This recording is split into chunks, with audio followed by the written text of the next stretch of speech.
Welcome to a new episode of What's at Stake, a Penta podcast. I'm your host, Bryan DeAngelis, a partner here at Penta, and today I'm joined by my colleague, Elliott Owensby. We're teaming back up for another crypto episode. Elliott's one of our managing directors based out in San Francisco, and we've got a great special guest, Lauren Belive, Ripple's head of U.S. public policy. Through blockchain technology, Ripple works to unlock greater economic opportunity for everyone, everywhere, and we'll dig into that a little bit more. But Ripple's work enables global financial institutions, businesses, governments, and developers to move, manage, and tokenize value.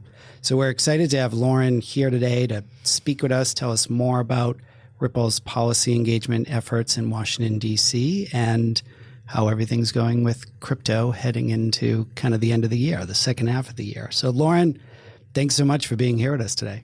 Thanks for having me. Let's start. Just tell us a little bit about yourself. You've had a great career here in DC, and I'm always curious to start with our guests of what led you to where you are today. Well, thank you. I guess the thesis of me is that I truly believe in crafting smart regulations. I started the first 10 years of my career on Capitol Hill in the Obama White House, and then wanted to continue to make an impact on people's lives. And that brought me into the tech industry, where I founded the Lyft DC office and ran federal operations there. During the peak of the pandemic, I moved to Zoom to build out the U.S. government relations team there, and then pivoted to SoftBank, which really drove innovation. And I've been at Ripple. I started there last year, and it has been just a really incredible experience so far to go into another industry where there has been no pen to paper on good regulations and looking to craft and set the standards for the industry. That's great. I'd be curious, Lauren, for listeners who may not be as familiar with Ripple and what the company's, trying to solve. I know Bryan touched on it, but I always think it's, in your words, how do you think about sort of the task at hand and the mission of the business? Well, that's a great question. And our mission is that Ripple works to enable the world to move money like information and help create the internet of value. I think the core problem that we're solving for is it's crazy that we can stream a video from the space station, but we can't send money in real time globally. Today, the fastest way to do this is to bring $10,000 on an airplane strapped to your person. And we want to make that as seamless, as transparent, as safe, and as easy and as affordable as possible. It is wild when you think about all the disruptions that's been happening over the last 10 or so years. And this is sort of the one piece of the global economy that's still so ripe for disruption. Exactly. And you think about where we fit into the cryptocurrency industry equation. Ripple is a business-to-business enterprise. Our clients are financial institutions, small to medium-sized enterprises, corporations, national governments. And for us, it really is about moving fiat, moving real money. And we use the cryptocurrency technology, the digital asset technology, to be able to facilitate this instantaneous global cross-border payment. So it's really enhancing your traditional finance technology.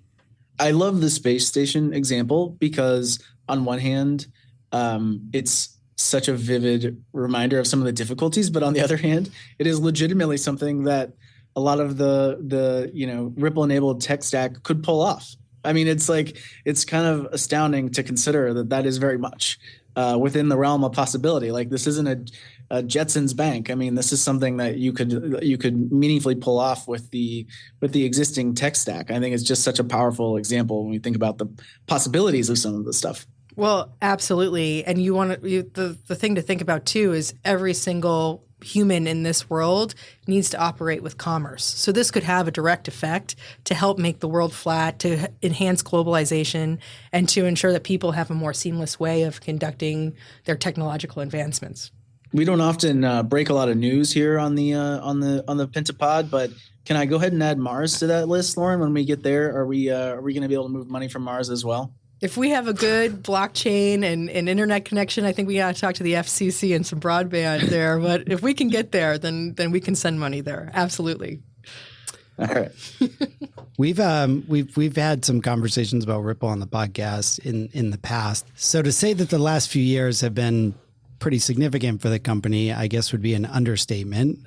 Lauren, it's been busy. Can you briefly walk us through what happened with the SEC's lawsuit and share a little bit about where things stand now? Excellent. Well, and busy is why I joined this company. Back in 2020, at the end of the Trump administration, the SEC sued Ripple, claiming that XRP, the token that Ripple leverages in its products, was a security. But after years of lawsuits, fighting, a lot of money, a lot of time and resources, Ripple finally had a huge victory. In July of 2023, it was a huge month for Ripple and for the crypto industry at large in the US because the court sided with us on the main question in the SEC's lawsuit, that XRP is not within itself a security. And it's that kind of legal clarity that is really rare in the cryptocurrency industry. To date, XRP and Bitcoin are the only two crypto tokens that have that honor. And that's monumental, truly monumental. It is, I really want to emphasize that point because we wake up every day to the SEC looking at another lawsuit against a crypto company or involved in some kind of action. And it really is just XRP and Bitcoin are the only two that have been given this legal clarity. And that opens up a lot of possibilities. We've already seen it with Bitcoin, with the ETFs and all that work, but certainly now for XRP and the work you all are doing too. Well, absolutely. And I think in this scenario, a rising tide lifts all ships. And for us, we're focused on ensuring that the rest of the industry doesn't have to go through everything that we went through with the SEC, with these lawsuits. Our goal is to really, at this moment, and the intersection of regulation and innovation, is to encourage Congress now to provide very clear rules of the road so that there could be a true legal framework, and that will put an end to all the SEC uncertainty and allow for the blockchain economy to reach its full potential. I want to get into congressional stuff more in a minute, but I think Elliott's dying to ask you about the announcement a couple weeks ago. I mean, I got it. Yeah, we buried the lead long enough, and I mean, obviously, I feel like so many things at Ripple, like the hits don't stop. I mean, a couple weeks ago, you all announced you'll be launching a stablecoin here in the near future. How do you think about that specific new product, Lauren, in the context of the stablecoin economy and the benefits there, and how does it fit into kind of the broader picture as you touched on with enabling commerce and transactions? No, this is absolutely thrilling. In terms of taking a step back, Ripple has enabled the crypto solutions for businesses around the world. We are in 67 countries. We've launched payment systems and pilots from Brazil, South Korea, Palau, and you have to really think about what that means for the general globalization of the world. The next step is stablecoin, and we are really excited about this launch. We keep hearing from our customers, this is a customer demand, that they want a common dollarized method of transaction, and that is widely available and always on. And so we hope that this will be the right fit for our existing business channels. And there's so much opportunity here. Today, the stablecoin market is about $150 billion, and we have not entered that market yet. And we expect this market to exceed nearly $3 trillion by 2028. That was independent research that was done. And I think that clear demand is showcasing that the trust, stability, and utility from a company that is compliance first, which Ripple is, would be an ideal player. And we're looking to have this pegged to both the XRP ledger and the Ethereum networks. And tell us more about where that syncs up with the government, and where there are kind of partnership opportunities for you all with government on moving stablecoins forward. Yeah. Well, currently we are working very closely with the New York DFS, and that's a focus for us. And we are complying with all current law, mostly through the state level. But what's very exciting is, as we speak, the Congress is negotiating a stablecoin bill between Chairman McHenry and Ranking Member Waters. I know the Senate is involved, the Treasury is involved, The New York Fed is involved, as is the state. And so that's something that could really set a great pathway, hopefully for both state pathways to have jurisdiction over this, as well as having a federal oversight. And then we would be able to have the regulatory clarity, not only to operate in the country, but also to identify really good U.S. banking partners and have that business relationship and the security around that business relationship that we want to pursue. And is the same thing happening globally for you all as well? Yes. It's definitely a global market. And we're seeing actions, across the board, both in the EU, UK, Singapore. And so this is something that we can see start in the US with our launch and expand across the globe. So it seems like it's a pretty exciting time for Ripple, and certainly a lot more to come in the next couple of years. But with that, why don't we take a quick break? And I do want to come back and then hear more about how Ripple is feeling maybe in the medium term about the upcoming election and what's going on with Congress and how that could affect the regulatory policy. So we'll be right back on What's at Stake. Beautiful. Thank you. Penta is the world's first comprehensive stakeholder solutions firm. We are a one-stop shop for the intelligence and strategy leaders need to assess a company's reputation and make decisions that improve their positioning. As executives in the C-suite must account for a growing set of engaged stakeholders, all with distinct, fast-changing demands, Penta provides real-time intelligence and strategy solutions. We work with clients solving complex global challenges across a variety of industries. Our clients span technology, financial services, energy, healthcare, and more. To learn more about how Penta can support your company, check out our website at pentagroup.co, our Twitter at pentagrp, or find us on LinkedIn at Penta Group.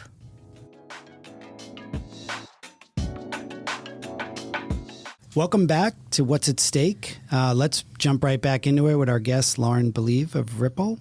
So Lauren, we've talked about Ripple's lawsuit and the big victory last year. We've talked about the recent news that you all announced around stablecoins. Can you fill us in a bit on how you and the company are feeling about the state of the crypto industry? And I'm sitting here in DC, so I'm particularly interested in how you're feeling about it leading into the run-up of the 2024 election. Absolutely. Well, let's start by level setting. Ripple has said that the upcoming elections are the most consequential in the history of crypto and the 52 million Americans who own and use this technology. We know that the election represents a pivotal moment for grassroots efforts to advocate for innovation and responsible regulation in our industry. And to level set, we don't feel like the future of the crypto industry hinges on a Democratic candidate winning or a Republican candidate winning. Innovation alongside responsible compliance-first mindsets should be a bipartisan objective for the United States. Full stop, period. Mm-hmm. Because this technology is here, it's not going back into the box. There needs to be rules of the road and regulations written by Congress so that the American people can have the certainty in the products that they're using. Fairshake, the PAC supported by Ripple, will play a crucial role by providing the resources necessary to make that happen. And Lauren, that's exactly, I wanted to ask you about Fairshake because, obviously it was a really exciting development, I think, for folks that are watching the crypto industry broadly to see, such an important investment and really, the industry coming together to begin to actively, participate in the process in 2024. I'd be curious, to hear a little more from you on Fairshake and sort of how you see that playing a role going into the 2024 election. Thanks, Elliott. So Fairshake is a super PAC made up of contributions from crypto industry leaders, including Ripple. We hope that this funding that will help us get one step closer to electing members who understand technology, understand the impact that it has on constituents, and understand why legal guidelines are very important for technology to have the operation abilities. With clear regulatory and legal frameworks, it encourages responsible innovation and will allow the blockchain economy to hopefully realize its full potential. And tell us more. So, this is pretty common if you take a big step back. I mean, you see a lot of PACs engaged. They're pushing for their particular industries, regulatory agenda, congressional agenda. I feel like Fairshake's getting a lot of attention because it's crypto and it's new and it hasn't done it before. But, the future of the industry is kind of very up in the mix as we haven't seen Congress act yet. So tell us more about kind of how you're thinking of it there. It's essential to recognize the future of the crypto industry isn't contingent on the victory of a particular political party. What's at stake is the education of members of Congress on exactly what the technology does, how it fits into the precedent of existing financial regulations, and how it can be enhanced to really facilitate better access and better legal structures with clear operation consistency across the board. I think the key question remains, are we going to elect representatives who prioritize establishing a well-defined regulatory framework that will allow the crypto industry to thrive? And I can jump in there. What I feel is so interesting here is that we haven't done that yet. We haven't connected the kind of grassroots, the 52 million Americans that are interested in this with, their congressional leaders and kind of telling them more about what they want and what they are pushing and making those candidates, those members start to think about this as a priority. Instead, we've had this regulation by enforcement. And to me, it feels like this is a moment we can get over that. Well, absolutely. Instead of having good debates and a legislative framework, it is exactly the other end of the spectrum, as you said. The industry only has guidance in the form of regulation by enforcement. It's an overreach, it's chaotic, it's unpredictable, and it's unclear. The crypto industry can't innovate effectively in that environment, and as a result, a lot of the crypto talent and companies have actually left the United States. The election is an opportunity to stop this trend and restore America to its place as the global heartland of the crypto innovation. You mentioned what's at stake, and let me just briefly say, man, that would be a great name for a podcast. I agree. I wanted to ask you too, though, Lauren, I think to some degree the exercise with Fairshake, but also the exercise in your ongoing engagement is really an effort to bridge, what for a long time sort of existed as this sort of parallel universe of crypto and bring it into the mainstream. So I would love to hear, as you've jumped into crypto, what is a surprise? What is a kind of amusing anecdote? What has shocked you or surprised you the most as you've jumped into this brave new world? I think what's been most interesting is when I jumped into crypto, I did a lot of due diligence on the company I was joining, Ripple. I truly believe in the vision. I think we have very, very strong, very respectable leadership. But the industry at large has had some unsavory moments, especially with FTX, which was not crypto fraud. That was just fraud. And you walk into the room and the entire industry is still under this FTX misconception. And so it's an upward hill battle indeed, but going in and making sure people understand that there are really good actors in the space, that there's really solid technology and technology that's truly going to enhance how business is done, how people are able to have financial inclusion, financial health, have access to capital. It's changing.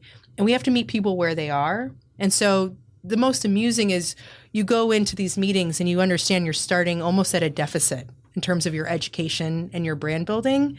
But for me, I see that all as opportunity. And so to take that opportunity to really tell Ripple's story, to really try to express that mission and win champions, that's the goal. And it's exciting. It's truly exciting. It's great to hear you say that because I feel like this is true with a lot of new industries that come to DC. There's sort of the crazy sugar high and one CEO or one company tends to stand out. And in this case, SBF was everywhere. And then he was exposed for, like you said, just plain old fashioned fraud. And it creates that vacuum now of like, okay, now we've got to reset and go educate. And I feel like I come every May, June, and like this is the summer we're going to see crypto legislation or something. But the education is still continuing. But I'm curious, like how close are we getting? We talked about McHenry considering his bill. Do you think Congress is getting there? They'll be there after the election where we'll start to see some real progress on legislation? I'm very hopeful and I'm very optimistic. The best news that I have is there has been pen to paper. There are draft bills. 2 bills moved out of the House Financial Services Committee last July. We're expecting some consideration on the floor for a market structure bill, and we're expecting to see stablecoin language very soon. Both of those things are a huge flag in the sand in terms of how our industry can be maintained and how we should be regulated. If they do not pass this Congress, there is a precedent for it to be able to be enacted next Congress. And so this all ties in from the work of the Super PAC, the work of the education we're doing with policymakers on the Hill, in the administration. It all comes together for the push forward of continuing to have clear rules of the road. We've touched, Lauren, on the crypto ecosystem and some of the maybe unexpected, challenges as it relates to the broader perception of the industry. But, when you think about Ripple and your engagement with policymakers, where do you see some of these big differentiators where, it's so clear that you're a good actor and working for that, productive engagement? Elliott, that's a great question. And I think there's been a lot of air taken out of the room with some misconceptions about the industry at large. You have senators like Elizabeth Warren, who's truly a magnificent safety hawk, but she is putting out statements about illicit finance within the cryptocurrency industry, where when you transfer paper dollars, it's much less tracked in any way, shape, or form. Right. Ripple is synonymous with safety. We have a huge dedication to our compliance program. We are a compliance first mindset. We think about safety in every aspect of what we do. And we're a closed circuit company. So anytime we onboard a customer, there is a huge amount of due diligence brought on in terms of ensuring that we know our customer. We make sure there's all the anti-money laundering work that has been done. We abide by the Banking Secrecy Act. We don't operate in any sanctioned country. And it's something that is true to our values and true to everything we do. And I think as you're looking toward the future of the crypto industry, that is a standard. It's the gold standard that the entire industry must abide by. And Ripple is spearheading that. Well, and it's such a good point about cash, right? Like, I always laugh, like, you get a dollar bill and it's got someone's graffiti from like 30 years ago, right? Like that dollar has lived a long life and you have no idea what it's done. And I think the promise of some of this tech is really being able to have the microscope to make sure that we are excluding bad actors and preventing that illicit activity, right? That's what I find so ironic, I think, about the accusations, one way or the other about crypto and about compliance, is you really can't find a more clearly compliant technology if you're interested in really rooting out some of that activity. Well, absolutely. And technology, it enhances safety. The more technology you have, the more safeguards, the more ability to track, the more ability to understand where your money is going. And with any kind of cryptocurrency, before you could actually utilize it in the world, you have to go to a bank to be able to transact that into cash, right? And you've seen terrorist organizations say they don't want to use cryptocurrency because of those safety enhancements. And so I think there's a lot of education and research that should be shown. Anything else top of mind you want to share with us about, the future holds? Any crystal ball predictions as we wrap up? Well, absolutely, Bryan. I'm incredibly bullish about Ripple and the crypto industry overall. And as I mentioned, with the FTX debacle in the rearview mirror, there's a growing positive focus on crypto, both in the Beltway and nationwide.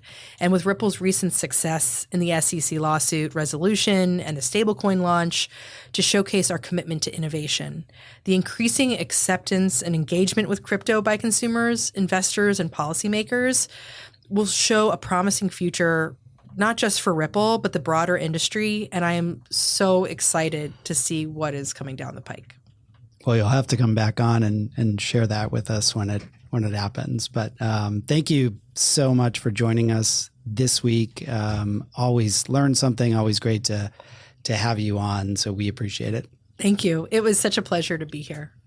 And for all our listeners, thank you for tuning in to another episode of What's at Stake. You can Follow us on Twitter or X, as well as LinkedIn, and you can get copies of the episode wherever you consume your podcasts, Spotify, Amazon, Apple, wherever you'd like, and learn more on our website, pentagroup.co. We'll see you next week.